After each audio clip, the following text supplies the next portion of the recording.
name's Tonya Walsh and I have a sexual tremor, which I've had since I was about 10 years old, which is getting progressively worse. Okay.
Tremor so bad, you know, the head tremor. I felt like I shook inside, my legs shook, my hands shook, you know, even parts of my mouth, my voice. Sometimes I couldn't talk. I'd get up in the morning. Sometimes, if I was really tired, I couldn't even really sort of get to the bathroom because it was so bad. And I just got fed up. I just got depressed with it all.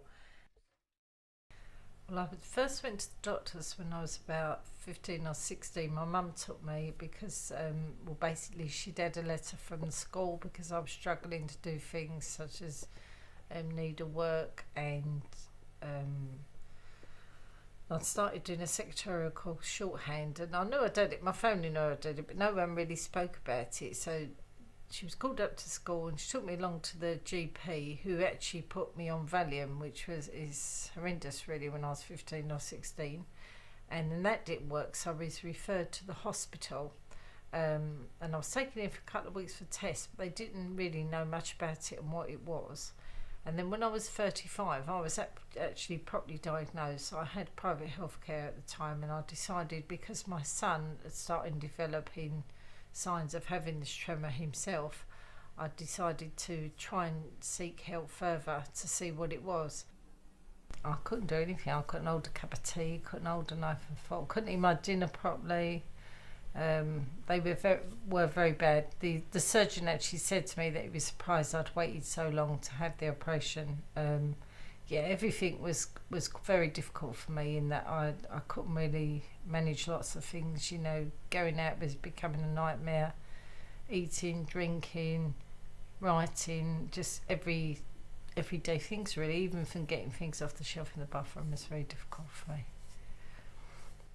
They film you for funding so that they can send it off to the Primary Care Trust to stay, so they can see just how bad that you shake, you know, as to whether they will give you the funding for the operation. This operation costs a lot of money. At the Queen's Hospital in Romford, I believe it was £25,000.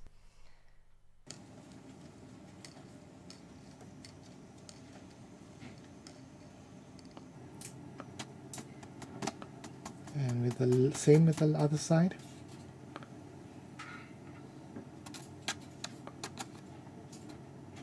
Lovely.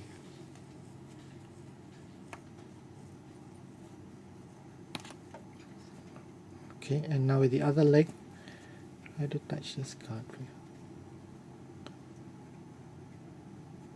In the footage, and he had me doing numerous things such as writing sentences, they had me pouring a glass of water, or trying to pour a glass of water. I couldn't actually pour a glass of water, and just speaking, because I had quite bad voice tremor as well before I had the surgery. So, you know, that's basically what they did. I felt quite comfortable, and I also felt like I was doing something quite positive. I felt a bit strange, you know, when I couldn't pour the water and things. I did ask him to move his computer out the way in case there was an explosion or something. but it was also a sense of, I felt like I was doing something positive, you know, that that would help me. It had suffered a lot of, you know, unless you suffer with this condition, you'll never know in a million years. You couldn't imagine what it's like to shake like that. It's your whole life is affected by it. So to do something like that for someone who was so encouraging, you know, he made it feel very relaxed, and he made me feel like I was doing something very positive about the, you know, it was very encouraging. It was a very encouraging appointment to do that as well.